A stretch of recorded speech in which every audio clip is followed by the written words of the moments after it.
चलें भाई, recording has started. अस्सलाम वालेकुम। Let's start the class officially and formally. भाई न्यूक्लियर फिजिक्स पढ़ने जा रहे हैं। A2 की nuclear physics is all about radio activity and the study of nucleus. तो एक काम करेंगे, अच्छा यहाँ पर मैं आपके सामने रफ नोट्स बनाने जा रहा हूँ। ये रफ नोट्स आप चाहें तो कॉपी कर लें तो अच्छा ही हो जाएगा। बाकी जो इसकी एक फाइल है वो फाइल मैं अपलोड भी कर दूंगा गूगल ड्राइव पे, जैसा मैं हमेशा कर देता हूँ। न्यूक्लियर फिजिक्स क्या है? Nuclear physics is all about nucleus. तो सबसे पहले तो आपको न्यूक्लियस के बारे में पता होना चाहिए, क्या होता है न्यूक्लियस। तो अगर मैं आपसे पूछूं भाई व्हाट इज न्यूक्लियस, तो जाहिर है आप न्यूक्लियस के बारे में क्या कहेंगे? आप न्यूक्लियस के बारे में कहेंगे ये एक रीजन होता है, region in an atom comprises of protons and neutrons. क्या होता है भाई? न्यूक्लियस एक रीजन होता है, एटम के अंदर होता है। और न्यूक्लियस में क्या क्या होता है? न्यूक्लियस में प्रोटॉन्स होते हैं और न्यूक्लियस में न्यूट्रॉन्स होते हैं। ये सब मिलकर एक न्यूक्लियस बनता है, ठीक है भाई। अच्छा, न्यूक्लियस के बारे में मैंने अभी अभी आपको बताया, प्रोटॉन्स और न्यूट्रॉन्स होते हैं। अच्छा, अब आपको छोटी छोटी चीजें जो आपने ओ लेवल में भी पढ़ी हैं, एएस में भी पढ़ी हैं, अब A2 में दोबारा आ गई हैं। और इन छोटी छोटी चीजों पे मैं ज्यादा बातें नहीं करूंगा। तो जल्दी से मुझे याद दिला दीजिए कि प्रोटॉन नंबर क्या होता है। प्रोटॉन नंबर जिसको हम रिप्रेजेंट करते हैं जेड से। तो प्रोटॉन नंबर का मतलब है the number of protons in the nucleus of an atom. किसी भी एटम में कितने प्रोटॉन्स होते हैं उसे हम प्रोटॉन नंबर कहते हैं। सर ये तो हमें पता ही है, कौन सी नई बात है। आई नो, ये मैं सिर्फ रिवीजन करवा रहा हूँ क्योंकि ये चीजें आगे जाके बहुत ज्यादा इस्तेमाल होंगी, तो मैंने कहा एक हो जाना चाहिए, एक रिवीजन हो जाना चाहिए। Proton number is the number of protons in the nucleus of an atom. इसी तरह अगर मैं आपसे पूछूं बेटा न्यूक्लियॉन नंबर क्या होता है, what is a nucleon number. अच्छा, न्यूक्लियॉन नंबर को आप ए से रिप्रेजेंट करते हैं। और न्यूक्लियॉन नंबर क्या होता है भाई, जल्दी से बताइए। न्यूक्लियॉन नंबर से पहले तो आपको ये पता होना चाहिए कि न्यूक्लियॉन कौन होता है। तो एक काम करता हूं, मैं पहले मैं न्यूक्लियॉन के बारे में बता देता हूँ। न्यूक्लियॉन को हम कहते हैं resident, resident of nucleus, nucleus का रिहायशी। यार न्यूक्लियस में कौन कौन रहता है? सर न्यूक्लियस में तो प्रोटॉन भी रहता है, न्यूक्लियस में तो न्यूट्रॉन भी रहता है। तो प्रोटॉन न्यूक्लियस में रहता है और न्यूट्रॉन भी न्यूक्लियस में रहता है, यानी ये दोनों न्यूक्लियस के रेजिडेंट्स हैं। तो मेरे बच्चों, न्यूक्लियस के रेजिडेंट्स को ही आप न्यूक्लियॉन कहते हैं। तो अगर आपसे कोई पूछे न्यूक्लियॉन क्या होता है, तो आप प्रोटॉन भी बोल सकते हैं, न्यूट्रॉन भी बोल सकते हैं, क्योंकि प्रोटॉन भी एक न्यूक्लियॉन है, न्यूट्रॉन भी एक न्यूक्लियॉन है। तो अगर मैं आपसे पूछ रहा हूँ व्हाट इज न्यूक्लियॉन नंबर, तो न्यूक्लियॉन नंबर के बारे में आप बोलेंगे the total number of protons and neutrons in the nucleus of an atom. बेटा क्या होता है nucleon number? Nucleon number total होता है प्रोटॉन्स का और न्यूट्रॉन्स का। अच्छा, न्यूक्लियॉन नंबर के बारे में एक और बात लिख लें भाई, also known as atomic mass, या फिर मास नंबर। न्यूक्लियॉन नंबर को और क्या बोलते हैं बेटा? एटॉमिक मास भी बोलते हैं और मास नंबर भी बोलते हैं। और न्यूक्लियॉन नंबर को किस लेटर से रिप्रेजेंट किया जाता है? ए से रिप्रेजेंट किया जाता है। अच्छा, नीचे एक इक्वेशन लिख रहा हूं, ये इक्वेशन आप बचपन से जानते हैं। न्यूक्लियॉन नंबर बराबर होता है total of proton number and neutron number, है ना। A is equal to Z plus N का मतलब क्या बेटा? ए यहाँ पे क्या है? A represents nucleon number, Z represents proton number and N represents neutron number। अगर आप प्रोटॉन्स की तादाद और न्यूट्रॉन्स की तादाद को मिला देंगे, प्रोटॉन्स की तादाद और न्यूट्रॉन्स की तादाद को मिला देंगे, तो आपके पास क्या आ जाएगा? आपके पास न्यूक्लियॉन नंबर आ जाएगा। तो बेटा न्यूक्लियॉन नंबर समझ आ गया। It should be clear to everyone that what is a nucleon number. I'm repeating again. Nucleon number is the sum of proton number and neutron number. Yeah, total number of protons and neutrons in the nucleus of an atom. Am I audible? तो भाई यहाँ तक तो हमने पढ़ लिया कि proton number क्या होता है, न्यूट्रॉन नंबर क्या होता है और न्यूक्लियॉन नंबर क्या होता है। ये सब आपको रिवाइज हो गया, ये सब ओ लेवल वाली चीजें थी। अब हम थोड़ा सा और आगे चलते हैं ओ लेवल वाली चीजों में ही, क्योंकि अभी थोड़ी बच्चों वाली चीजें आपको रिवाइज करवानी है। फिर एक चीज होती थी मेरे बच्चों, न्यूक्लियाइड नोटेशन। न्यूक्लियाइड नोटेशन का मतलब किसी न्यूक्लियाइड को लिखने का तरीका। देखो किसी भी न्यूक्लियाइड, न्यूक्लियाइड बेटा किसी पार्टिकल को कहते हैं, किसी न्यूक्लियस को कहते हैं। किसी भी न्यूक्लियाइड को लिखने का तरीका क्या होता है, मैं आपको समझा देता हूँ। सबसे पहले उस न्यूक्लियाइड का सिंबल बनाया जाता है, ठीक है। उस न्यूक्लियाइड के टॉप लेफ्ट पर लिखा जाता है न्यूक्लियॉन नंबर। टॉप लेफ्ट पर क्या लिखा जाता है?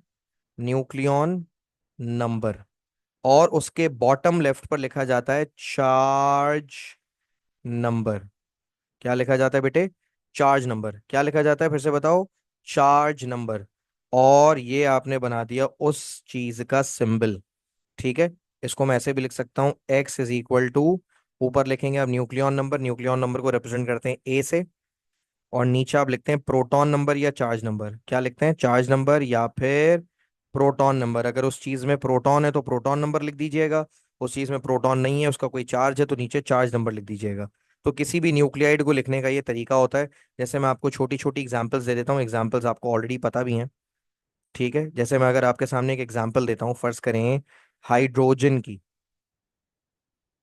तो हाइड्रोजन में नीचे मैंने प्रोटॉन नंबर लिखा है, राइट। हाइड्रोजन में एक प्रोटॉन होता है और एक भी न्यूट्रॉन नहीं होता, तो इसका न्यूक्लियॉन नंबर भी 1 हो गया, ये आप जानते हैं बचपन से, ठीक है। या अगर मैं एग्जांपल दूं कार्बन 12 की, ये देखें कार्बन 12। कार्बन 12 मैंने लिखा है, इसके अंदर प्रोटॉन्स कितने हैं? इसके अंदर प्रोटॉन 6 हैं और न्यूट्रॉन्स भी 6 हैं, तभी जो टोटल आ रहा है वो 12 आ रहा है, ठीक है। या अगर मैं आपके सामने लिखता हूँ सोडियम की, तो सोडियम में मैंने लिखा है ऊपर, नीचे 11 ऊपर 23, का मतलब ये कि इसके अंदर 11 प्रोटॉन है और 12 न्यूट्रॉन है, तो total 13, I mean total 23 nucleons हो गए। या अगर मैं एग्जांपल देता हूँ यूरेनियम की, नीचे लिखा है मैंने 92, ऊपर लिखा है मैंने 238, ठीक है। तो इसका मतलब इसके अंदर 92 प्रोटॉन्स हैं और तकरीबन 146 न्यूट्रॉन्स हैं, तो टोटल बन गया 238 न्यूक्लियॉन्स। तो बेटा न्यूक्लियाइड नोटेशन तो आपको आती है। अच्छा एक चीज और सुन लें, ये थोड़ी सी आपके लिए हो सकता है न्यू हो, वैसे एएस में आपने पढ़ी है, नोटेशन ऑफ, नोटेशन ऑफ सब एटॉमिक पार्टिकल्स। सब एटॉमिक पार्टिकल्स को कैसे डिनोट किया जाता है, ये आप लोगों को पता होना चाहिए, ठीक है। सबसे पहले आपको नोटेशन पता होनी चाहिए प्रोटॉन की। How to denote a proton. बेटा प्रोटॉन को डिनोट करने का तरीका पी बनाइए। अब आप बताइए प्रोटॉन का चार्ज नंबर क्या है? प्रोटॉन का चार्ज नंबर क्या है? देखिए प्रोटॉन एक प्रोटॉन ही है ना, proton is itself a proton, तो प्रोटॉन का चार्ज तो +1 है, तो नीचे लिख दीजिए 1। और प्रोटॉन का न्यूक्लियॉन नंबर क्या है? ऊपर न्यूक्लियॉन नंबर भी 1 लिख दें। सर आपने प्रोटॉन के साथ 1 1 क्यों लिखा है? देखो मैं बता रहा हूँ, नीचे लिखते हैं प्रोटॉन नंबर, तो बेटा अगर एक प्रोटॉन है तो नीचे 1 ही लिखोगे ना। और न्यूक्लियॉन नंबर क्या होता है? सम ऑफ प्रोटॉन्स एंड न्यूट्रॉन्स, तो न्यूक्लियॉन नंबर भी 1 हो गया। अगर मैं तुमसे कहता बेटा न्यूट्रॉन को डिनोट करो, तो न्यूट्रॉन को कैसे डिनोट करते? न्यूट्रॉन को डिनोट करने का तरीका है एन बनाइए। अच्छा न्यूट्रॉन का कोई चार्ज होता है? जल्दी से बताइए, क्या न्यूट्रॉन का कोई चार्ज है? Does neutron have a charge? Neutron का कोई चार्ज नहीं होता ना, तो नीचे आप लिखेंगे 0। अब आप बताएं न्यूट्रॉन का न्यूक्लियॉन नंबर क्या होता है? न्यूट्रॉन तो खुद एक न्यूक्लियॉन है, तो ऊपर आप न्यूक्लियॉन नंबर की जगह लिख देंगे 1। तो देखें प्रोटॉन और न्यूट्रॉन के सिंबल्स में कितना फर्क है। प्रोटॉन में आपने ऊपर भी 1 लिखा है, नीचे भी 1 लिखा है। न्यूट्रॉन में आपने ऊपर 1 लिखा है, नीचे 0 लिखा है।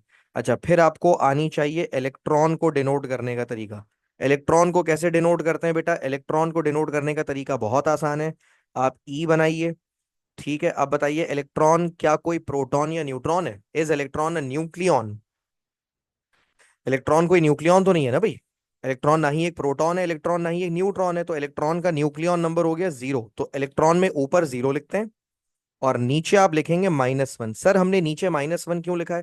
बेटा नीचे -1 इसलिए लिखा है क्योंकि इलेक्ट्रॉन का जो चार्ज होता है वो -1 होता है। तो मैंने कहा ना नीचे या तो प्रोटॉन नंबर लिखते हैं या तो चार्ज नंबर लिखते हैं, तो इसीलिए मैंने नीचे क्या लिखा है? नीचे मैंने चार्ज नंबर लिखा है। ये बात भी समझ आ गई? तो देखिए अभी तक मैंने क्या क्या लिख दिया, मैंने प्रोटॉन नंबर लिख दिया, न्यूट्रॉन नंबर लिख दिया, इलेक्ट्रॉन नंबर लिख दिया। ये बात समझ आ गई? अच्छा फिर आगे जाके हम कुछ और पार्टिकल्स पढ़ेंगे, सोच रहा हूं पहले से बता दूं, जैसे अल्फा पार्टिकल। अल्फा पार्टिकल का सिंबल आप कैसे बनाएंगे, ऐसे अल्फा बना दीजिए, अल्फा बनाने के बाद नीचे लिखेंगे 2 और ऊपर लिखेंगे 4। मुझे तुम्हें याद दिलाने की जरूरत नहीं है, एएस फिजिक्स पढ़ चुके हो, एएस में तुमने पढ़ा है कि alpha particle is a particle which is made of 2 protons and 2 neutrons. Alpha particle में मेरे प्यारे बच्चों 2 प्रोटॉन होते हैं, तो 2 प्रोटॉन की वजह से नीचे मैंने 2 लिखा है। और 4 न्यूक्लियॉन होते हैं। 4 न्यूक्लियॉन कैसे होते हैं, 2 प्रोटॉन और 2 न्यूट्रॉन। तो टोटल न्यूक्लियॉन कितने हो गए, न्यूक्लियॉन हो गए 4। ये बात समझ आ गई। अच्छा जी, इसके बाद आ जाइए जरा जल्दी से अगले कॉन्सेप्ट पर। अल्फा पार्टिकल के बाद मेरे बच्चों, अगर आपके पास बीटा पार्टिकल का सिंबल बनाने को आ जाए, तो ये भी आपने पढ़ा है, ए एस में पढ़ा है, 2 तरह के बीटा पार्टिकल होते हैं। अगर बीटा नेगेटिव है तो नीचे -1 लिखिएगा, ऊपर 0। और अगर बीटा पॉजिटिव है तो ऊपर 0 और नीचे +1। मैंने कहा मैं आपको दोनों बता दूं। अच्छा, जैसे नॉलेज के लिए बता रहा हूँ, गैमा का क्या सिंबल है। गैमा तो सर कोई पार्टिकल ही नहीं है, gamma is not a particle, तो गैमा का नोटेशन कैसा होगा। गैमा बनाइए, गैमा बनाने के बाद ऊपर भी 0 लिख दीजिए, नीचे भी 0 लिख दीजिए। और सर अगर हम ना ही लिखें कुछ, अगर 0 0 ही लिखना है तो सिर्फ गैमा बना के छोड़ दें, बात एक ही है। तो देखें, ये जो मैंने आपको सारे भी ये जो आपको नोटेशंस बताए हैं, ये आपको पता होने चाहिए, ये अभी आगे जाके इस्तेमाल होंगे। क्लियर हो गई ये बात। ठीक है भाई, ये आपके छोटे छोटे कुछ नोटेशंस थे, मैंने कहा ये मैं आपको बता दूं। अच्छा, फिर एक चीज और है, ये भी आपको पता होनी चाहिए चैप्टर स्टार्ट करने से पहले। क्या आपको पता होना चाहिए, एटॉमिक मास यूनिट, जिसको एएमयू और यू कहते हैं। एएमयू या यू। देखो, पार्टिकल्स का मास बहुत कम होता है, ये तुम जानते हो। कौन से पार्टिकल्स की बात कर रहा हूं मैं यार, इलेक्ट्रॉन प्रोटॉन न्यूट्रॉन, छोटे छोटे पार्टिकल्स है ना। इनका मास बहुत कम होता है यार, इनका मास अगर केजी में लिखोगे ना, तो 10⁻⁻27, 10⁻−30, 10⁻−28। क्योंकि छोटे पार्टिकल्स है ना, इनका मास लिखोगे अगर केजी में, जैसे मैं एक छोटी सी एग्जांपल दे रहा हूँ। तो मैं पता है मास ऑफ प्रोटॉन कितना होता है, मास ऑफ प्रोटॉन होता है 1.6 10⁻−27 kg, या 1.67 10⁻−27 kg होता है मास ऑफ अ प्रोटॉन। अब प्रॉब्लम की बात यह कि तुम केजी में लिख रहे हो, तभी तो इतना छोटा आंसर आ रहा है। तो हम तुम्हें एक न्यू यूनिट इंट्रोड्यूस करवाने जा रहे हैं, एक नया यूनिट देने जा रहे हैं। ठीक है, ये नया यूनिट क्या है, 1 AMU या 1 U कहलाता है। अच्छा, ये भी तुम बेसिकली एएस में पढ़ चुके हो, लेकिन फिर भी मैंने कहा मैं तुम्हें सिर्फ याद दिला दूं। तो ये तुम्हें पता होना चाहिए, मैं यहाँ लिख के अलग से दिखा देता हूँ। 1 AMU बोलो या 1 U बोलो, बात एक ही है। और 1 U बराबर होता है 1.66 10⁻⁻27 kg के। इससे आसानी क्या हो जाएगी मेरे बच्चों, इससे आसानी ये हो जाएगी कि तुम्हें पार्टिकल्स के मास लिखने में बहुत आसानी होगी। जैसे मैं तुम्हें एक मजे की बात बताता हूँ, अगर तुम्हें मास ऑफ प्रोटॉन लिखना है, मास ऑफ प्रोटॉन तकरीबन होता है 1.007 U। ये मास ऑफ प्रोटॉन है, जो कि राउंड करके तकरीबन 1 U बन जाएगा। सही है। या अगर मैं तुमसे मास ऑफ न्यूट्रॉन की बात करूं, तो मास ऑफ न्यूट्रॉन कितना होता है, मास ऑफ न्यूट्रॉन होता है 1.009 U। जिसको तुम अप्रोक्सीमेट करोगे तो ये भी तकरीबन 1 U ही बन जाएगा। यानी अगर यू में देखा जाए तो जितना मास प्रोटॉन का होता है उतना ही मास न्यूट्रॉन का भी होता है। या अगर मैं तुमसे कहूं मास ऑफ इलेक्ट्रॉन कितना होता है, मास ऑफ इलेक्ट्रॉन कितना होता है, तो इलेक्ट्रॉन का मास निकालने का एक तरीका है। आप इसके केजी वाले मास को, केजी वाला मास पता है कितना होता है, केजी वाला मास होता है 9.1 10⁻−31 kg। अगर आपको यू में कन्वर्ट करना है, आप पता है क्या करो, यू में कन्वर्ट करने के लिए आप इसको डिवाइड करवा दो एक यू की वैल्यू से, यानी 1.66 10⁻−27 से डिवाइड करवा दो, आपके पास आंसर आ जाएगा। ये देखो, एक इलेक्ट्रॉन का मास निकालने जा रहा हूं मैं, NU। ऊपर लिखेंगे उसका मास इन केजी, 9.1 10⁻−31। ये मैंने लिखा है मास इन केजी। मास इन यू कैसे निकालते हैं बेटा, ये केजी से यू में करने का तरीका भी सिखा रहा हूं मैं आपको। केजी से यू में जाने तो 1.66 10⁻−27 से डिवाइड करवा दो, इसका आंसर आ जाएगा तकरीबन 5.5 आ रहा है तकरीबन, 10⁻⁻4। समझ रहे हो। इसको अगर मैं ऐसे लिख लूँ ना अप्रोक्सीमेट करके, तो ये बन जाएगा तकरीबन 5 × 10⁻⁴ U। यह आ गया मास ऑफ इलेक्ट्रॉन। तो बताना क्या चाह रहा हूं मेरे बच्चों, बताना ये चाह रहा हूं कि यू एक और यूनिट है छोटे मासेस को एक्सप्रेस करने का। बड़े मासेस को आप केजी में एक्सप्रेस करो, समझ आती है। छोटे मासेस को आप किस में एक्सप्रेस करोगे, छोटे मासेस को आप यू में एक्सप्रेस करोगे। क्लियर हो गया भाई। अच्छा, एक और चीज है भाई, ये भी सुन लो, ये आगे जाके बड़ी काम आएगी। इसको हम कहते हैं energy equivalent of 1 U। Energy equivalent क्या होता है, पहले तो मैं तुम्हें एक मजे की बात बताता हूँ। अकॉर्डिंग टू हजरत अल्लामा मोहतरम जनाब एल्बर्ट आइंस्टाइन साहब, एल्बर्ट आइंस्टाइन ने एक बात कही, क्या कही, मैं कोने में खोपचे में लिख के बता देता हूँ। एल्बर्ट आइंस्टाइन कहते हैं कि energy can convert into mass. क्या कहते हैं हजरत? Energy can convert into mass and mass can convert into energy. अल्लामा कहते हैं कि एनर्जी मास बन सकती है और मास एनर्जी बन सकता है। ये कौन कह रहा है? ये अल्लामा आइंस्टाइन कह रहे हैं। समझ आ गई बात? ये क्या हुआ, ये चल क्यों नहीं रहा? I hope I am audible, मेरी आवाज आ रही है ना बच्चों?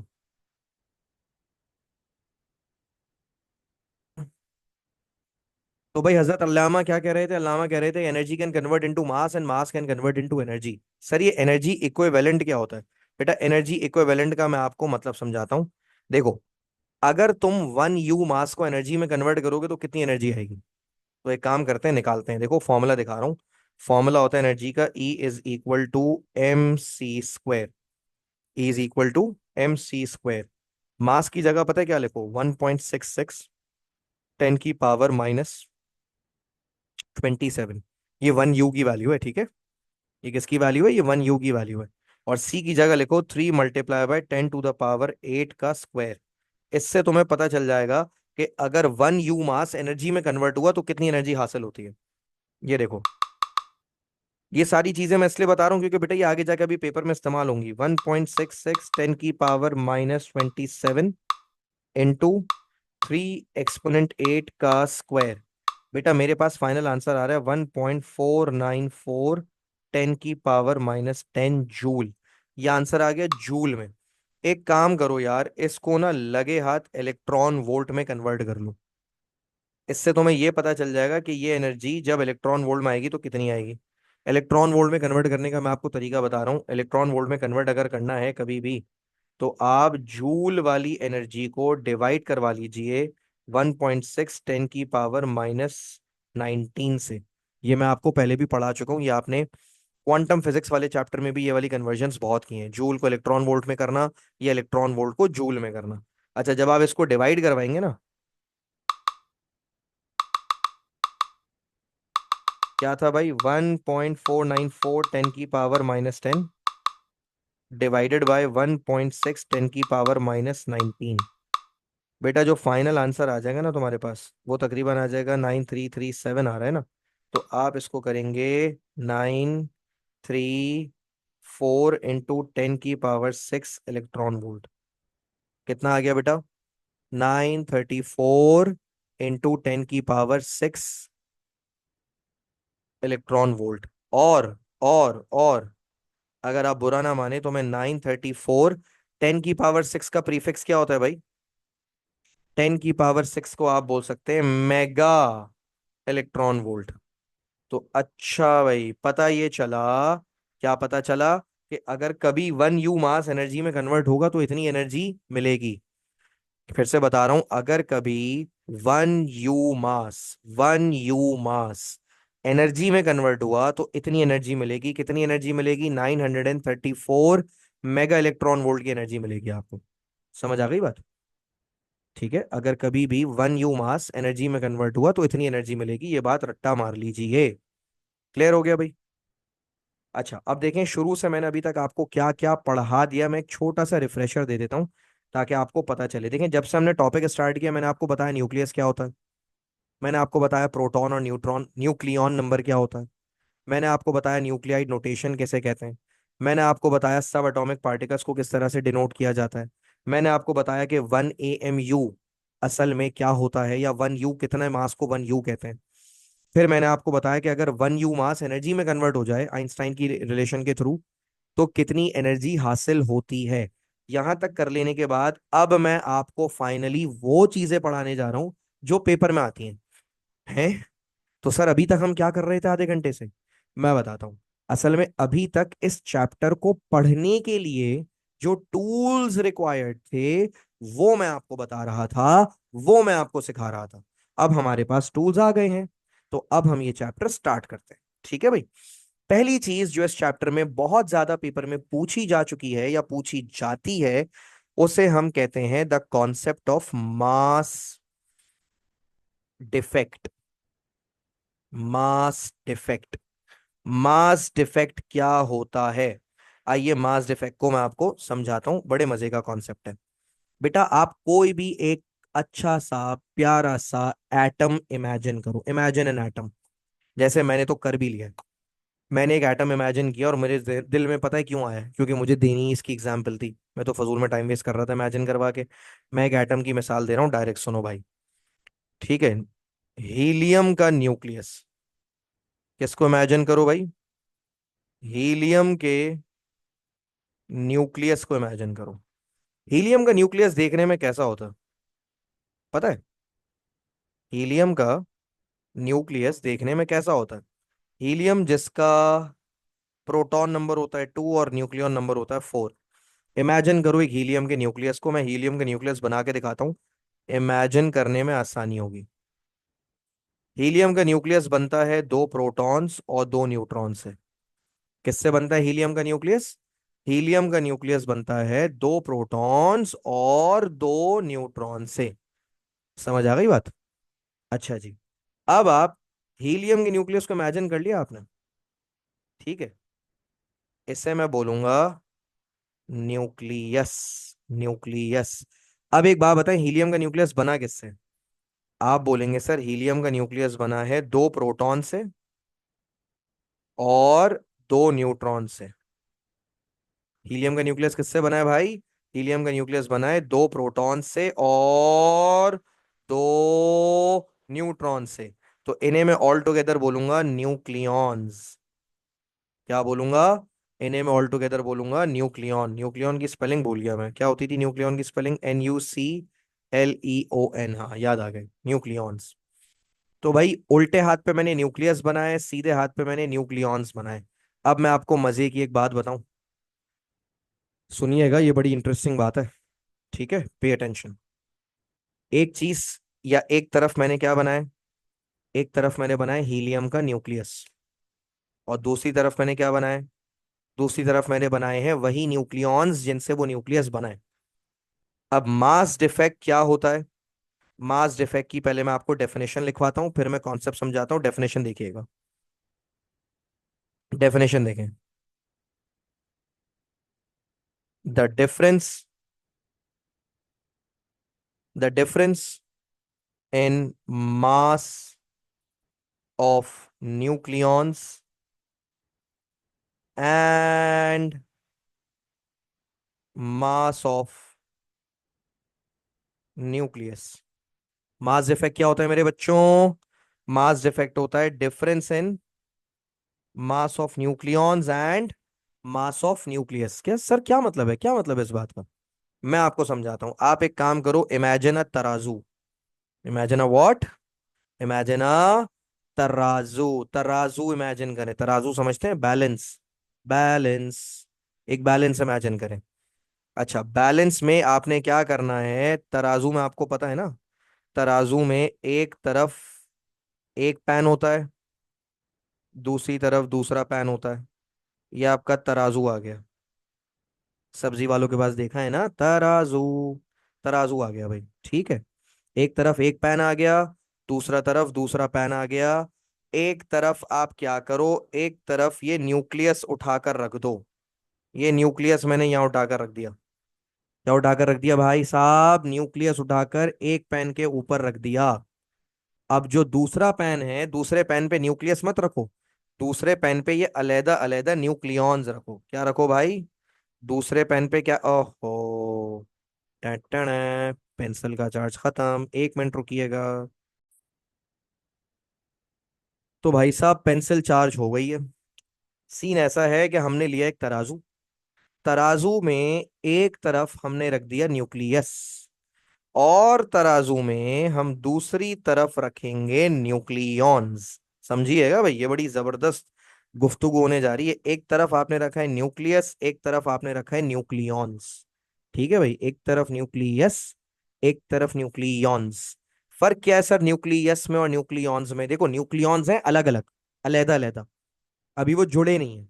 न्यूक्लियस क्या है? न्यूक्लियस का मतलब वो जुड़ चुके हैं, वो जुड़कर न्यूक्लियस बन चुके हैं। तो न्यूक्लियस में और न्यूक्लियॉन में फर्क यह है बच्चों कि न्यूक्लियॉन्स अलहदा अलहदा हैं, अभी वो जुड़े नहीं हैं। न्यूक्लियस में वो जुड़ चुके हैं।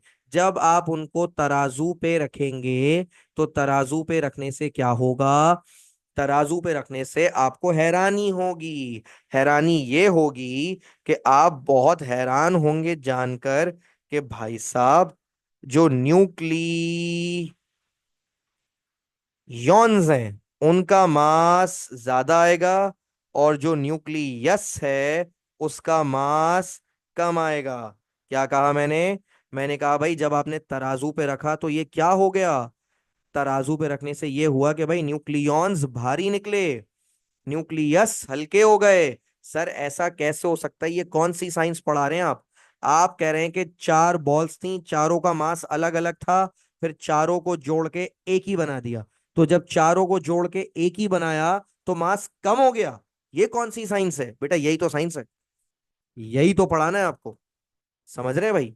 देखें, आपकी जो एक्सपेक्टेशन थी वो थोड़ी होगा यहाँ पे, जो आपका दिमाग कह रहा है वो थोड़ी होगा, होगा वो जो होता है। आपका बच्चा, बच्चों वाला दिमाग, प्यारा सा क्यूट सा दिमाग, क्या कह रहा है आपका दिमाग छोटा सा? आपका दिमाग कह रहा है यार अंडरस्टूड सी बात है, दो प्रोटॉन दो न्यूट्रॉन टोटल चार। चार का मास जितना होगा जोड़ने के बाद भी मास उतना ही रहेगा।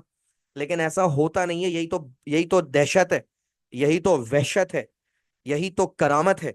क्या करामत है? कि भाई आपने चार न्यूक्लियॉन्स थे, चार जब अलहदा अलहदा थे उनका मास ज्यादा था, उन्हीं चारों को जोड़ के जब आपने न्यूक्लियस को तख्लीक किया, न्यूक्लियस बनाया, तो न्यूक्लियस का मास कम हो गया।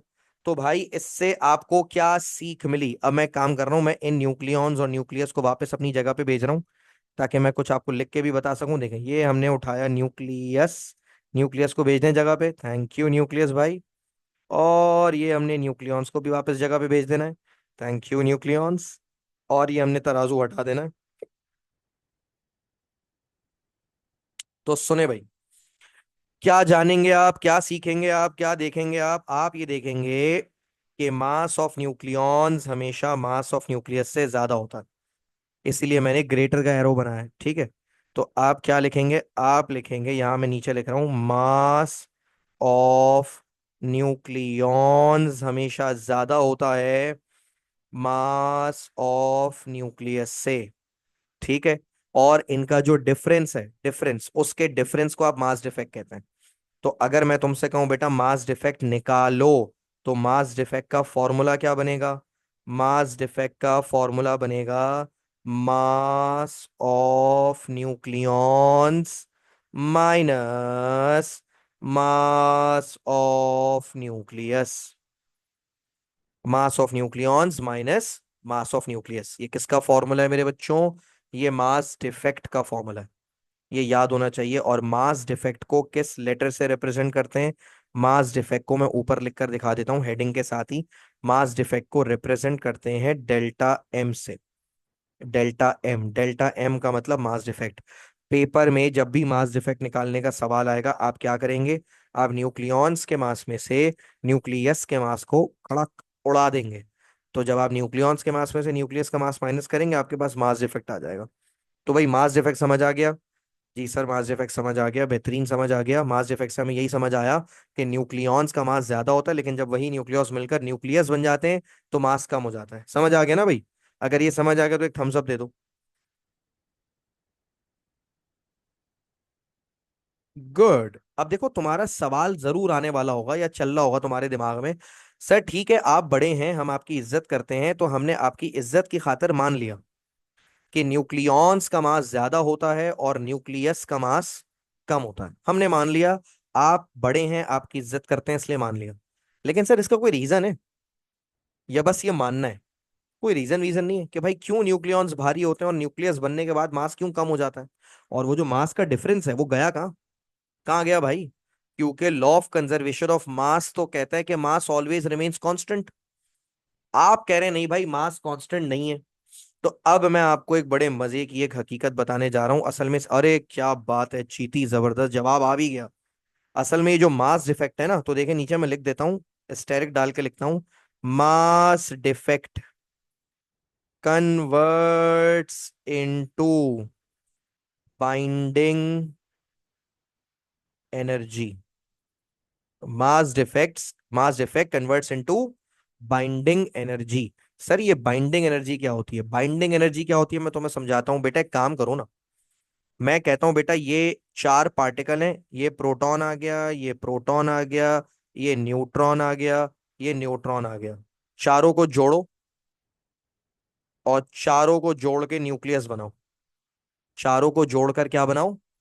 चारों को जोड़ के न्यूक्लियस बनाओ। बेटा तुम्हारे पप्पा भी नहीं बना सकते इनको न्यूक्लियस। क्यों नहीं बना सकते इनको न्यूक्लियस? अबे भाई न्यूट्रॉन न्यूट्रॉन को तो जोड़ लोगे, वो तो न्यूट्रल हैं। प्रोटॉन प्रोटॉन को कैसे जोड़ोगे? प्रोटॉन प्रोटॉन नहीं जुड़ते बेटे, प्रोटॉन प्रोटॉन पॉजिटिव हैं। पॉजिटिव पॉजिटिव को क्या करता है? पॉजिटिव पॉजिटिव को हमारी बिरादरी में तो भाई रिपेल करता है। पॉजिटिव पॉजिटिव क्या करते हैं एक दूसरे को? जल्दी बोलो। पॉजिटिव पॉजिटिव एक दूसरे को रिपेल करते हैं। तो न्यूक्लियस बनाना बेटा इतना भी आसान नहीं है जितना आपको लग रहा है। आपको क्या लगा, एल्फी की दो बूंदे टपकाई, ठक ठक ठक ठक ठक ठक करके बना दिया न्यूक्लियस? ऐसा नहीं होता बेटा। ऐसे नहीं जुड़ता न्यूक्लियस। न्यूक्लियस जोड़ने में ठीक ठाक एनर्जी खर्च होती है। एवं ही नहीं जुड़ जाता।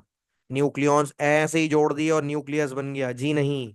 न्यूक्लियस बनाना है तो न्यूक्लियॉन्स को जोड़ना होगा। और न्यूक्लियॉन्स खुद नहीं जुड़ते। इनको जोड़ने के लिए चाहिए होती है एनर्जी। उसी एनर्जी को क्या कहते हैं आप?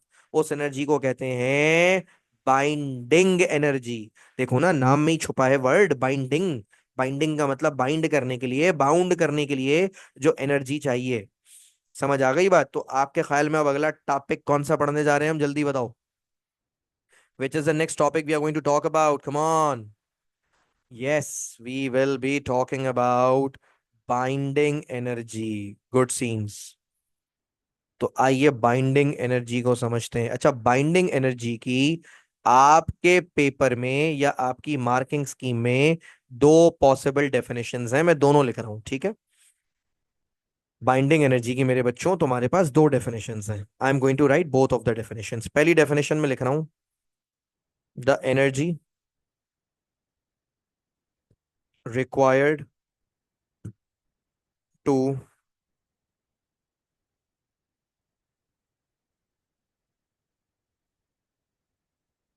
Energy required to join the nucleons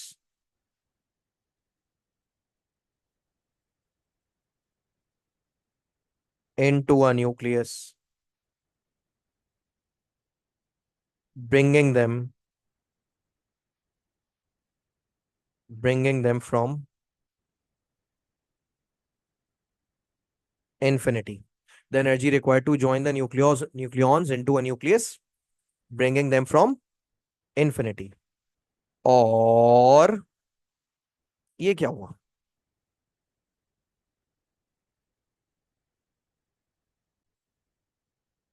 तो भाई बाइंडिंग एनर्जी की मैंने क्या एग्जांपल दी? पहली पहली क्या एक डेफिनेशन बताई? पहली बताई the energy required to join the nucleons into a nucleus bringing them from infinity. ठीक है। अच्छा, एक और ऑल्टरनेट डेफिनेशन है, the energy required to split या break a nucleus, separating nucleons to infinity. ये दो पॉसिबल डेफिनेशंस हैं। ठीक है भाई, अब देखें आपके जहन में भी वही सवाल आ रहा होगा जो सबके जहन में, हर नॉर्मल बच्चे के जहन में आना चाहिए। सर जब तक ये इन्फिनिटी हमारी जिंदगी में नहीं था, हमारी जिंदगी में बाहर थी। ये इन्फिनिटी हमारी जिंदगी में खिजा बन के आ गया है, क्या मसला है सर? देखें सर, अगर इन्फिनिटी ना होता तो हमें डेफिनेशन समझ आ रही है, न्यूक्लियॉन्स को जोड़ने के लिए जो एनर्जी चाहिए, न्यूक्लियॉन्स को जोड़ने के लिए जो एनर्जी चाहिए, उसे हम बाइंडिंग एनर्जी कहते हैं। और हमें दूसरी वाली भी समझ आ रही है, न्यूक्लियॉन्स को तोड़ने के लिए, न्यूक्लियस को तोड़ने के लिए जो एनर्जी चाहिए, उसे हम बाइंडिंग एनर्जी कहते हैं। क्योंकि जाहिर है ना, जितनी एनर्जी जोड़ने में चाहिए उतनी एनर्जी तोड़ने में भी चाहिए होगी, है ना? तो देखें सर, ये दोनों डेफिनेशंस के जो अल्टरनेट वर्जन हैं, ये तो समझ आ रहे हैं। जितनी एनर्जी न्यूक्लियॉन्स को जोड़ने में खर्च होगी, उतनी एनर्जी तोड़ने में भी खर्च होगी। लेकिन ये फ्रॉम इन्फिनिटी टू इन्फिनिटी का चक्कर क्या है सर? देखो, इन्फिनिटी को हमने रेफरेंस बनाया हुआ है। याद आया भाई? इन्फिनिटी को क्या बनाया हुआ है हमने? रेफरेंस बनाया हुआ है। तो जितनी भी मेजरमेंट करेंगे, जितनी भी कैलकुलेशंस करेंगे, हम इंशाल्लाह अज़्वजल किसको रेफरेंस बनाकर करेंगे? इन्फिनिटी को रेफरेंस बना के करेंगे। आपने अगर पेपर में ये सिर्फ इन्फिनिटी मेंशन नहीं किया तो एक नंबर आपका फूक गया। समझ रहे हैं आप? तो अगर आप लिखकर आ गए the energy required to join the nucleons into a nucleus, लेकिन आप ब्रिंगिंग देम फ्रॉम इन्फिनिटी लिखना भूल गए, तो कद्दू हो जाएगा। इसी तरह एनर्जी रिक्वायर्ड टू स्प्लिट या break a nucleus separating nucleons में टू इन्फिनिटी लिखना भूल गए, तो भी मसला हो जाएगा। तो भाई इन्फिनिटी वाला चक्कर बड़ा इंपॉर्टेंट है। इन्फिनिटी का मतलब है आप इनको बिल्कुल दूर से लेकर आ रहे हैं जोड़ने के लिए। यानी टोटल एनर्जी कितनी चाहिए उनको दूर से लेकर लाने के जोड़ने में, या कितनी एनर्जी चाहिए उनको बिल्कुल एंड तक सेपरेट करने में, ताकि उनके दरमियान कोई फोर्स ही ना रह जाए। सही है। असल में सेपरेटिंग न्यूक्लियॉन्स टू इन्फिनिटी आप इसलिए लिख रहे हैं कि मतलब आपने इतना सेपरेट कर दिया है, इतना सेपरेट कर दिया है कि अब वो न्यूक्लियस नहीं रह सकते, अब वो एक दूसरे पे फोर्स नहीं लगा सकते। समझ आ रही है बात? तो ये दोनों डेफिनेशन है। अच्छा, बाइंडिंग एनर्जी निकालने का तरीका क्या है, मैं आपको बता देता हूँ। बाइंडिंग एनर्जी निकालने का तरीका बड़ा आसान है। बाइंडिंग एनर्जी अगर आपने निकालनी है डेल्टा ई, तो डेल्टा ई आप कैसे निकालेंगे? फॉर्मूला लगाएंगे आप, delta M into C square. अभी ये वही वाला फॉर्मूला है यार, is equal to M C square. बस यहाँ पे ये सिंबल सुन लो भाई, यहाँ पे डेल्टा ई का मतलब क्या है? डेल्टा ई का मतलब है बाइंडिंग एनर्जी। और बाइंडिंग एनर्जी आती किसकी मदद से मेरे बच्चों? मास डिफेक्ट की मदद से आती है, मास डिफेक्ट इनटू सी स्क्वायर। समझ आ रही है बात?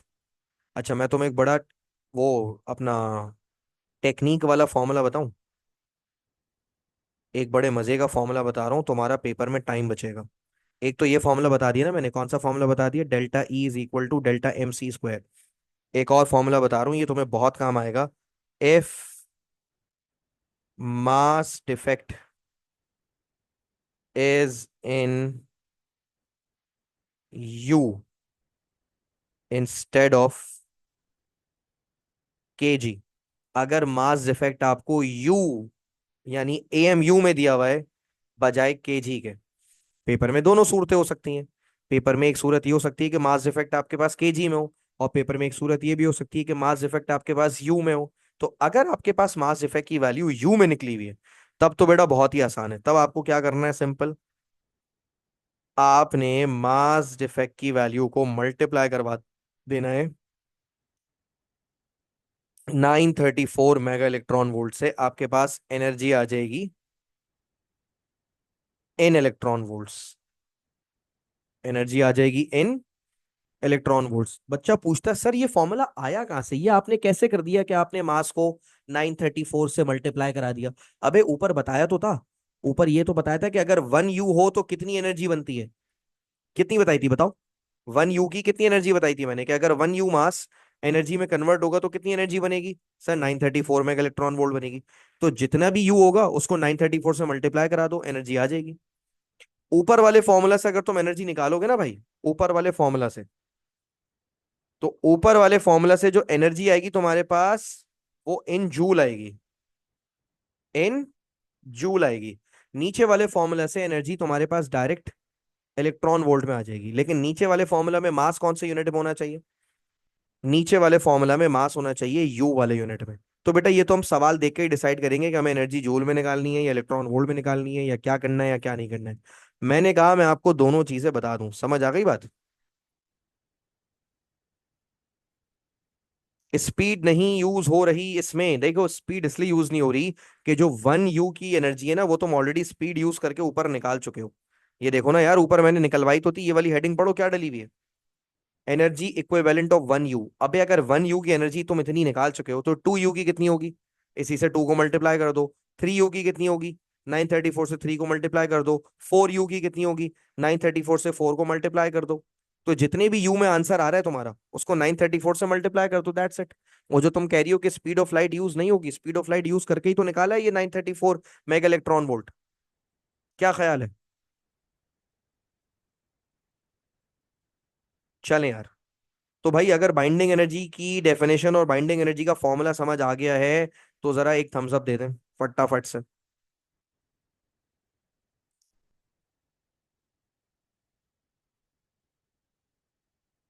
बेहतरीन हो गया भाई, ओके की रिपोर्ट हो गई। तो एक काम करते हैं, जरा आगे चलते हैं। बाइंडिंग एनर्जी के बाद भाई एक और चीज आ जाती है, इसे हम कहते हैं बाइंडिंग। अबे यार, बल्कि मैं बता नहीं रहा, ये मैं अभी नहीं बता रहा, ये मैं थोड़ी देर बाद बताऊंगा। मैं बता देता हूँ, मैं कॉन्सेप्ट बताने वाला था, बाइंडिंग एनर्जी पर न्यूक्लियॉन। लेकिन मैं अभी नहीं बता रहा। बाइंडिंग एनर्जी पर न्यूक्लियॉन अभी क्यों नहीं बता रहा, ये मैं बताऊंगा थोड़ी देर के बाद। जब मैं एंड में आपको पढ़ाऊंगा ना, एक कॉन्सेप्ट पढ़ाऊंगा, nuclear fission reaction and nuclear fusion reaction, उस वक्त मैं आपको बताऊंगा कि बाइंडिंग एनर्जी पर न्यूक्लियॉन का चक्कर क्या है। सही है। अभी फिलहाल उसको हम अवॉइड करते हैं। तो भाई यहां तक पढ़ लिया ना आप लोगों ने? अब 1 मिनट सिर्फ दीजिएगा। अच्छा, अब जरा जल्दी जल्दी से ना कुछ मोटी मोटी बातें सुन लो, ये तुम ऑलरेडी बचपन में पढ़ चुके हो। मैं सिर्फ रिकॉल करवा रहा हूँ। आइसोटोप्स क्या होते हैं तुम जानते हो? आइसोटोप्स होते हैं atoms of the same element, atoms of the same element with different number of neutrons। क्या होते हैं isotopes? Atoms of the same element with different number of neutrons. इन्हें आप क्या कहते हैं मेरे बच्चों? इन्हें आप आइसोटोप्स कहते हैं। आइसोटोप्स को हम दो कैटेगरीज में तोड़ते हैं। एक कहलाते हैं स्टेबल आइसोटोप्स। क्या कहलाते हैं? Stable isotopes. और एक कहलाते हैं अनस्टेबल आइसोटोप्स। मैं आपको दोनों का फर्क समझाता हूँ, स्टेबल आइसोटोप्स और अनस्टेबल आइसोटोप। जैसे मैं आपको एक एग्जांपल देता हूँ। एक एलिमेंट है हाइड्रोजन, हाइड्रोजन का आइसोटोप 1 एंड आइसोटोप 2। आपको पता है हाइड्रोजन के जो ये दोनों आइसोटोप मैंने लिखे हैं, हाइड्रोजन 1 एंड हाइड्रोजन 2, ये दोनों स्टेबल आइसोटोप की कैटेगरी में आते हैं। लेकिन जो ये वाला है ना, बदतमीज, ये तीसरा वाला हाइड्रोजन 3, ये अनस्टेबल आता है। अब सवाल ये है, बच्चा पूछता है सर इस हाइड्रोजन 3 ने ऐसा क्या कर दिया जो आप इस बेचारे को अनस्टेबल कह रहे हैं? ऐसा क्या गलती कर दी इसने? या जैसे ही देखें, कार्बन 12 या कार्बन 13, ये कहलाते हैं स्टेबल आइसोटोप। लेकिन आपको पता है ये जो कार्बन 14 है बदतमीज, ये अनस्टेबल होता है। समझ रहे हैं? तो सर ये इन्होंने ऐसा क्या कर दिया जो आप इन्हें स्टेबल और अनस्टेबल कह रहे हैं? जैसे सोडियम है, सोडियम 23 होता है स्टेबल, लेकिन सोडियम 24 होता है अनस्टेबल। सर ये बेचारे अनस्टेबल आइसोटोप्स ऐसा कर क्या रहे हैं जो आप इन्हें अनस्टेबल बोल रहे हैं? अनस्टेबल आइसोटोप्स के बारे में एक चीज कॉमन है क्या? दे एमिट न्यूक्लियर रेडिएशंस। ये असल में अपने अंदर से क्या निकालते हैं? ये न्यूक्लियर रेडिएशंस निकालते हैं, इसीलिए हम इन्हें अनस्टेबल कहते हैं।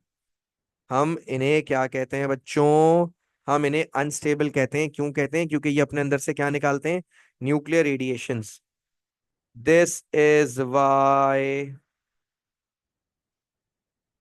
दे are called radio isotopes.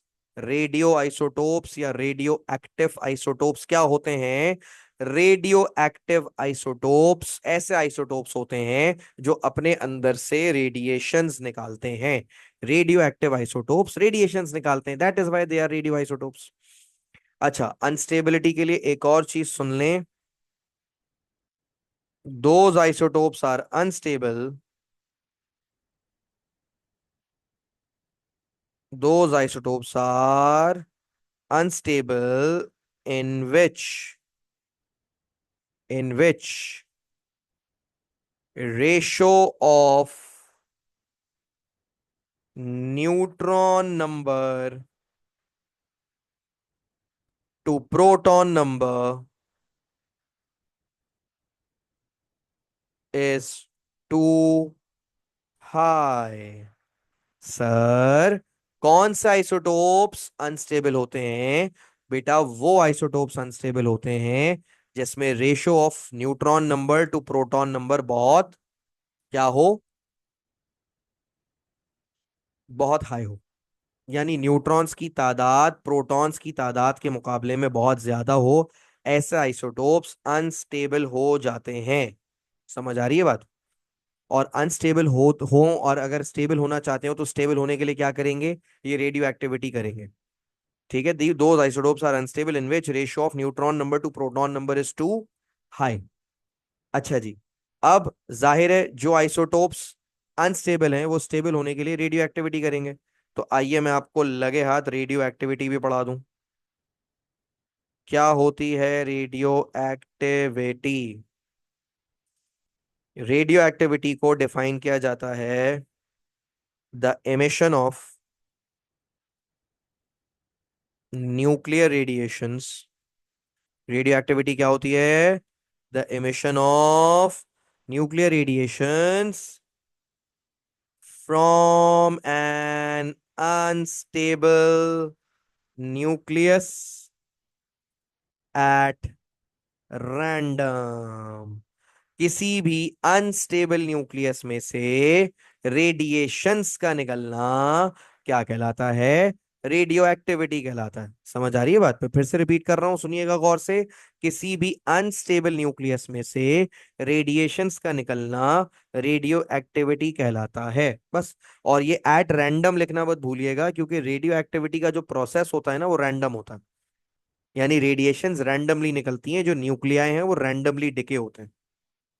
Nuclei क्या करते हैं मेरे बच्चों? रैंडमली डिके होते हैं। रैंडमली डिके होने का मतलब क्या है, मैं आपको एक एग्जांपल देता हूं। फर्ज करें आपके पास एक सैंपल है और सैंपल के अंदर बहुत सारे न्यूक्लियाई हैं। कितने सारे न्यूक्लियाई हैं सैंपल के अंदर? सैंपल के अंदर है बहुत सारे न्यूक्लियाई। अब जाहिर है मैं जितने बना सकता हूं उतने ही बनाऊंगा। कोई सा भी रेडियो एक्टिव एलिमेंट के सैंपल को आप इमेजिन करो ना। कौन आया आपके दिमाग में? कोई तो आया होगा ना आपके दिमाग में। फर्ज करो आपके दिमाग में कोई सा भी एक रेडियो एक्टिव एलिमेंट आ गया, लेट्स से सोडियम 24 आ गया आपके दिमाग में। अब ये सोडियम 24 का एक सैंपल है। सोडियम 24 के अंदर जितने भी न्यूक्लियाई हैं वो मैंने क्या कहा? वो अनस्टेबल हैं, पगले हैं, गैर मुस्तहकम है। गैर मुस्तहकम का मतलब अनस्टेबल है। तो स्टेबल होने के लिए क्या करेंगे? बहुत आसान है सर। स्टेबल होने के लिए अपने अंदर से रेडिएशन निकालेंगे।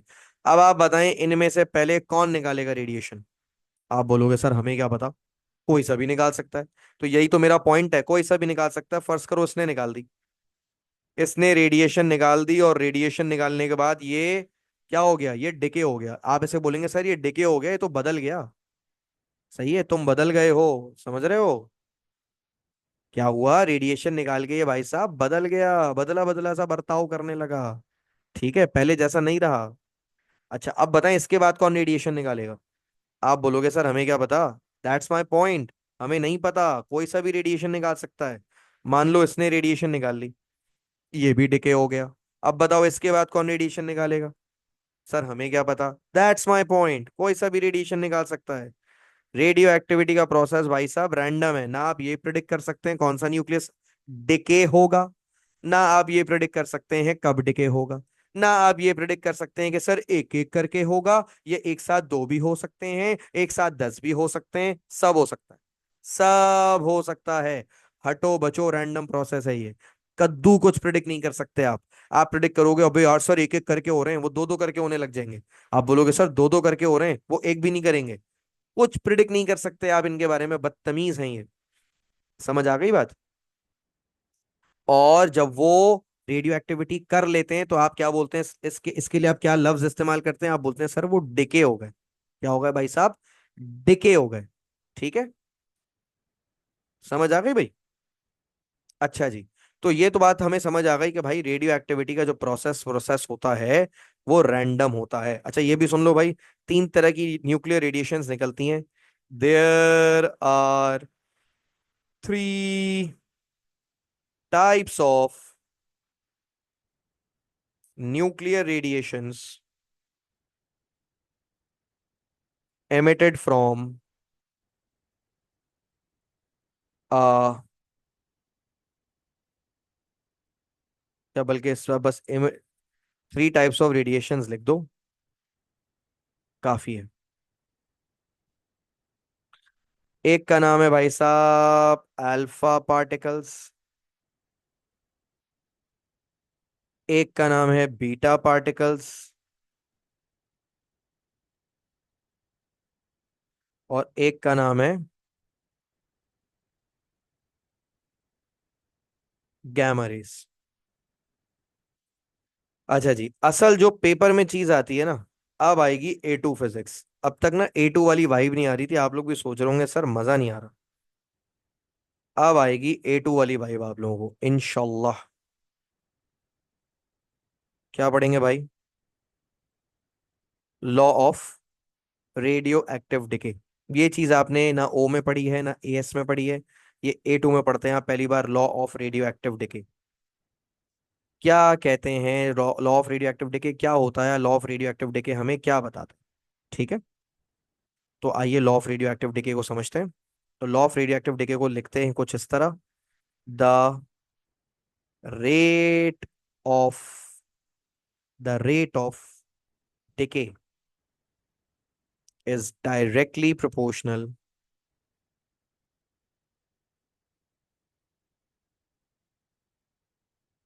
टू द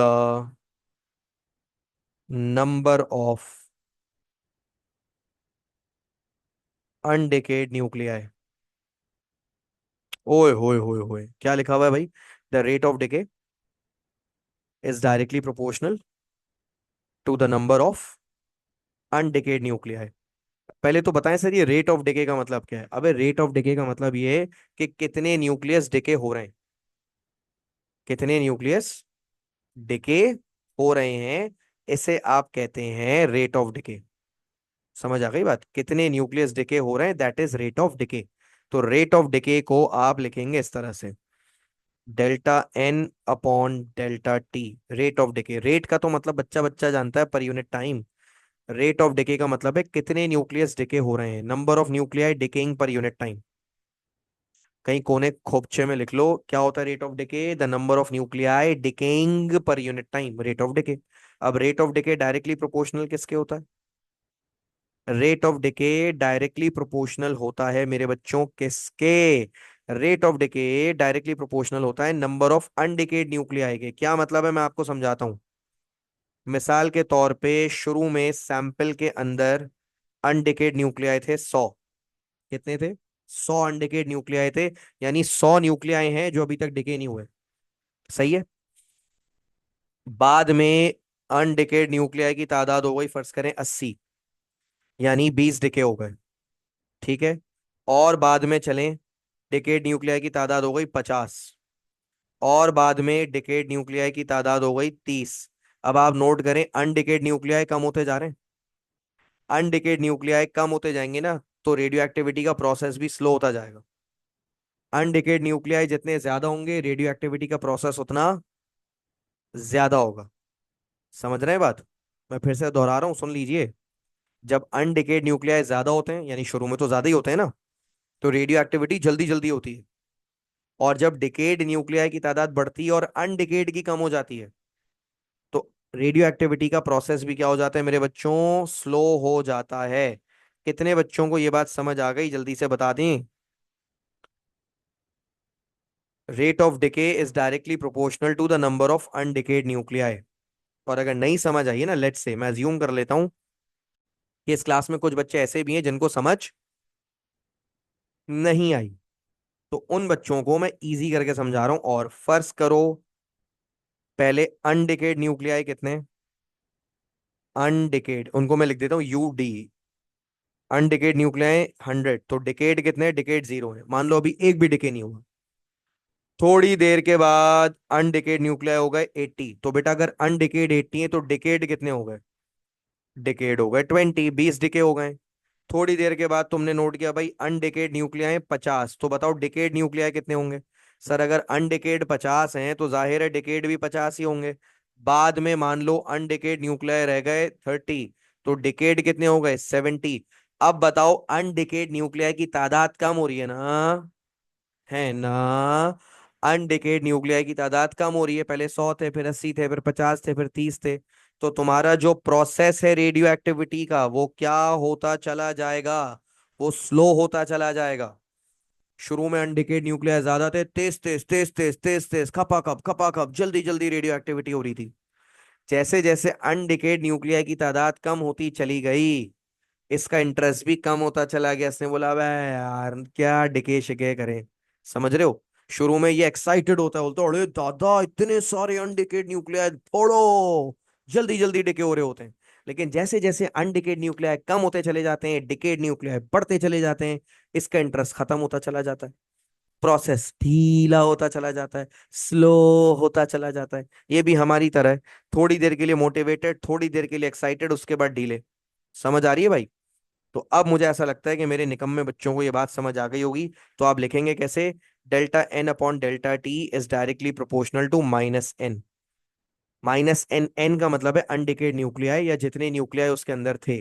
और देखें बच्चा बच्चा जानता है कि जब प्रोपोर्शन का साइन हटकर इक्वल का साइन आता है तो साथ में आता है हजरत अल्लामा कांस्टेंट। कांस्टेंट आ गया, कांस्टेंट। और कांस्टेंट की जगह भाई साहब आप लिखेंगे लैम्डा। अब यहाँ पे आपके दिल में आ रहे होंगे दो सवाल, सर ये माइनस का साइन क्यों है। तो माइनस का रीजन मैं आपको दे देता हूं। Negative sign shows that the rate of decay decreases. Negative sign क्या शो कर रहा है भाई, कि रेट ऑफ डिके डिक्रीज हो रहा है। रेट ऑफ डिके कभी भी इंक्रीज नहीं होता। आप कभी ये नहीं देखेंगे यार पहले कम कम डिके कर रहा था अब ज्यादा ज्यादा डिके कर रहा है, ऐसा कभी नहीं होता। पहले हमेशा ज्यादा डिके होता है और वक्त के साथ साथ डिके का प्रोसेस स्लो होता चला जाता है, ढीला होता चला जाता है। अच्छा फिर आप बोलेंगे सर ये लैम्डा क्या है, लैम्डा कहीं ये वेवलेंथ तो नहीं है। नहीं बेटा, अब आप बड़े बच्चे हो गए, छोटे बच्चों के लिए लैम्डा वेवलेंथ होती थी। लैम्डा कहलाता है बेटा, lambda is called decay constant. क्या कहते हैं लैम्डा को, लैम्डा को कहते हैं डिके कांस्टेंट। ठीक है, और लैम्डा का यूनिट यूनिट निकाल सकते हो, कोई बच्चा बता सकता है लैम्डा का यूनिट क्या होगा। लैम्डा का यूनिट क्या होगा, चलो मैं तुम्हें लैम्डा का यूनिट बता देता हूँ यार, कोई टेंशन की बात नहीं है। देखो यार, देखो डेल्टा एन है ना, डेल्टा एन, डेल्टा एन तो नंबर है ना, नंबर, नंबर का कोई यूनिट नहीं होता, टाइम का यूनिट होता है। समझो जरा, समझो, ये बड़ी इंपॉर्टेंट बात है, ये नहीं समझोगे तो परेशान होगे। अब देखो जिन जिन चीजों का यूनिट नहीं है ना उनको कटा दो। एन का कोई यूनिट नहीं है, एन को कटा दो। डेल्टा एन का भी कोई यूनिट नहीं है, डेल्टा एन को कटा दो। फॉर्मूला में बचा क्या, फॉर्मूला में 1/डेल्टा टी बचा, और इधर बच गया लैम्डा। तो लैम्डा का यूनिट क्या होना चाहिए, लैम्डा का यूनिट होना चाहिए 1/सेकेंड। और 1/सेकेंड को आप सेकेंड की पावर -1 लिख सकते हैं। तो मैंने कहा मैं आपको बता दूं लैम्डा का ऐसा यूनिट होता है, ऐसा यूनिट होता है सेकेंड -1। ठीक है भाई। तो law of radioactive decay समझ आ गया भाई। Law of radioactive decay हमें क्या बताता है, law of radioactive decay हमें बताता है कि जो रेट ऑफ डिके है वो डायरेक्टली प्रोपोर्शनल है अनडिकेड न्यूक्लियाई की तादाद के। समझ आ गई बात। सर लैम्डा की कोई डेफिनेशन नहीं है, लैम्डा की डेफिनेशन है, बिल्कुल है। इसका नाम तो डिके कांस्टेंट है ना, तो इसकी कोई डेफिनेशन भी होगी। लैम्डा की डेफिनेशन बनानी है तो आपको लैम्डा को सब्जेक्ट बनाना पड़ेगा। आइए मैं आपको लैम्डा की डेफिनेशन समझाता हूँ।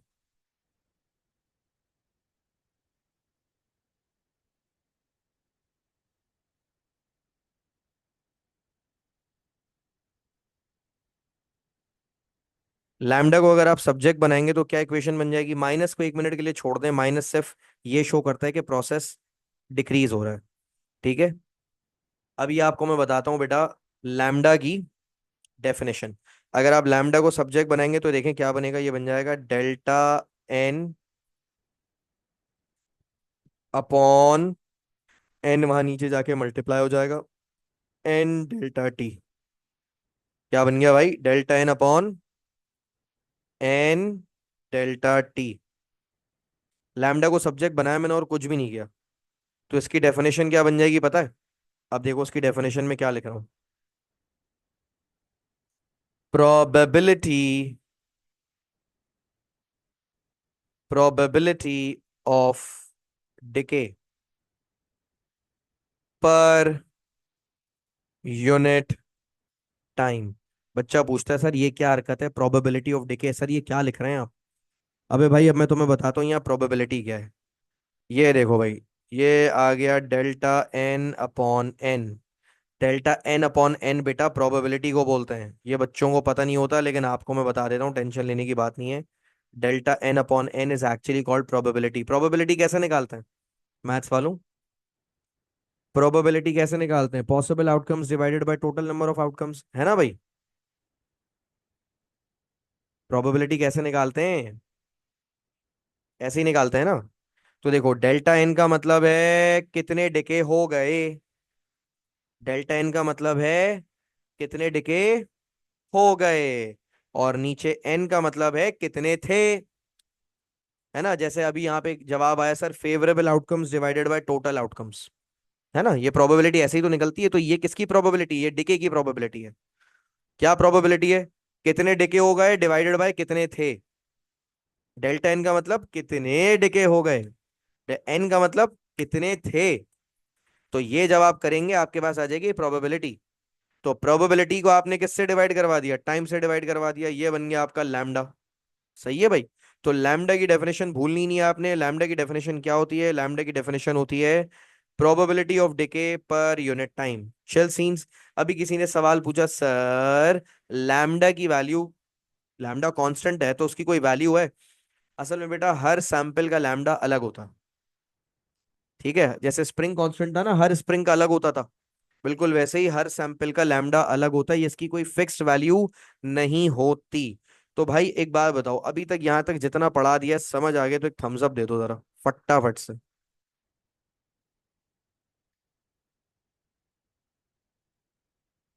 चलें, अभी तक मामला सेट जा रहा है। क्लास अपने एंड एंड की तरफ जा रही है और ये चैप्टर भी समझ लें 70% हो जाएगा आज। सही है। और बाकी का मैं नेक्स्ट क्लास में कराऊंगा, लेकिन अभी मैं क्लास खत्म नहीं कर रहा, अभी एक आध चीज और बताने दीजिए उसके बाद क्लास खत्म करूंगा। ठीक है। अच्छा जी, अब दो चार छोटी छोटी चीजें हैं मैं आपको बता देता हूँ, वो जल्दी जल्दी सुन लीजिए। जो पहली चीज है जो मैं आपको बताना चाहता हूँ वो क्या है, सुन लीजिए। एक, तो बेटा पेपर में ये वर्ड आपके सामने बहुत बार आएगा, एक्टिविटी। और एक और वर्ड है जो आपके सामने बहुत बार आएगा, प्रोबेबिलिटी। क्या क्या पूछेगा एग्जामिनर? एक्टिविटी, और क्या पूछेगा? प्रोबेबिलिटी। एक्टिविटी क्या होती है और प्रोबेबिलिटी क्या होती है, तो पहले तो मैं इनके फॉर्मूला लिखूंगा, फिर मैं इनके बारे में बताऊंगा what is activity and what is probability. अगर कभी भी एक्टिविटी के बारे में पूछ ले तो एक्टिविटी होता है number of nuclei decayed per unit time, इसे एक्टिविटी कहते हैं। Number of nuclei decayed per unit time. ठीक है। तो इसकी डेफिनेशन क्या लिखेंगे आप? Number of nuclei decayed per unit time. इसकी एक और डेफिनेशन भी होती है, number of disintegrations, oh my God, number of disintegrations per unit time. अबे यार, डिके को डिसइंटीग्रेट कर रहे हैं, मतलब डिसइंटीग्रेट करना है ना, कितने डिसइंटीग्रेट हो रहे हैं, कितने डिके हो रहे हैं। Number of nuclei decayed per unit time बोल दो या number of disintegrations per unit time बोल दो, बात एक ही है। समझ आ गई? इसे एक्टिविटी कहते हैं। और एक्टिविटी का ऐसा यूनिट क्या होता है भाई? ऐसा यूनिट क्या होता है एक्टिविटी का? इसका ऐसा यूनिट होता है डिसइंटीग्रेशंस पर सेकंड। सर ये कितना वाहियात, कितना लंबा सा यूनिट है, डिसइंटीग्रेशंस पर सेकंड। इसीलिए इसको हमने प्यार से एक और नाम दे दिया है। डिसइंटीग्रेशंस पर सेकंड को हम प्यार से बोलते हैं, असल में डिसइंटीग्रेशंस पर सेकंड बोलने में बहुत लंबा लगता है ना, तो डिसइंटीग्रेशंस पर सेकंड को प्यार से हम बोलते हैं बैक्यूरल। बैक्यूरल, बैक्यूरल बोले तो BQ। तो अगर कभी भी बैक्यूरल लिखा आ जाए, बैक्यूरल का मतलब होता है BQ। और BQ है बेटा number of nuclei decayed per unit time. Paper में अक्सर ऐसा सवाल आएगा जब तुम्हें एक्टिविटी दी हुई होगी बैक्यूरल में। बैक्यूरल का मतलब है कितने न्यूक्लियाई डिके हो रहे हैं कितनी देर में। समझ आ गई बात? अच्छा, पेपर में मैंने कहा एक और चीज कई बार पूछेगा एग्जामिनर, प्रोबेबिलिटी। तो प्रोबेबिलिटी का मतलब मैं तुम्हें पहले ही बता चुका हूँ, डेल्टा N/N। तो प्रोबेबिलिटी का मतलब हो गया number of nuclei decayed per unit undecayed nuclei. ठीक है, या पर अनडिक, या यूनिट भी हटा दें वरना फजूल में कंफ्यूजन होगी। सिंपल लिखें नंबर ऑफ न्यूक्लियाई डिकेड पर अनडिकेड न्यूक्लियाई।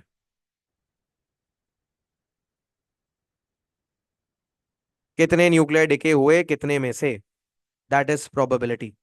ठीक है, मैंने कहा मैं एक्टिविटी और प्रोबेबिलिटी दोनों बता दूं। अच्छा देखो, एक और चीज एक्टिविटी से याद आया, मैं law of radioactive decay को एक और अंदाज में लिख सकता हूं।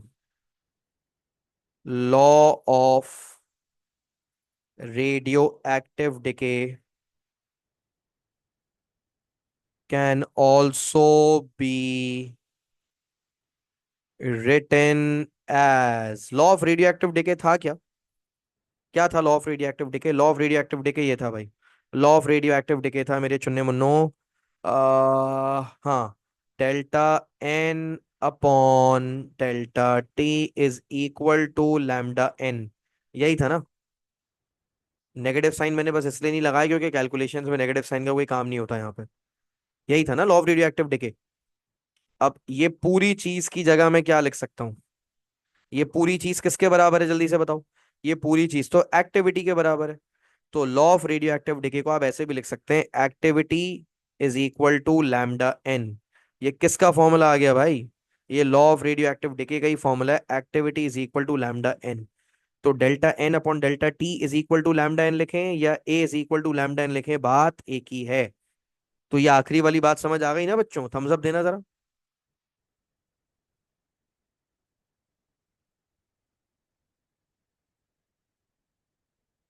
अरे बेहतरीन हो गया, बेहतरीन हो गया भाई, जबरदस्त। चलें अब एक छोटा सा काम और करें। हाँ, अगर मैं हाफ लाइफ अभी स्टार्ट करूंगा तो हो तो नहीं पाएगा, क्योंकि टाइम तकरीबन हो गया। तो एक काम करते हैं बच्चों, हम हाफ लाइफ का कॉन्सेप्ट और फिजन फ्यूजन का कॉन्सेप्ट डालते हैं अगली क्लास पे। अगली क्लास मोस्ट प्रोबेबली होगी कल। ठीक है, टाइम मैं आपको अभी रात तक इंशाल्लाह ग्रुप पर अपडेट कर दूंगा। तो आज की क्लास को हम यहीं तक रखते हैं, और इस चैप्टर का जो रिमेनिंग पार्ट रह गया, हाफ लाइफ और फिजन फ्यूजन रिएक्शंस, वो सारी चीजें हम इंशाल्लाह नेक्स्ट क्लास में करेंगे। ठीक है बच्चों, thank you so much for taking the class. Allah Hafiz.